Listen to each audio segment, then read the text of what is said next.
Mỗi sinh văn hôm nay là một khung cửa mới để mầu nhiệm nhập thể tiếp tục xảy ra.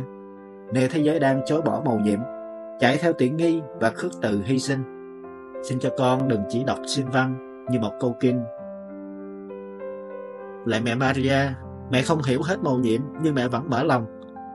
Mẹ không biết tương lai nhưng mẹ vẫn dấn thân. Xin dạy con cũng biết nói sinh văn không chỉ trong nhà thờ mà cả khi đời con tối mù.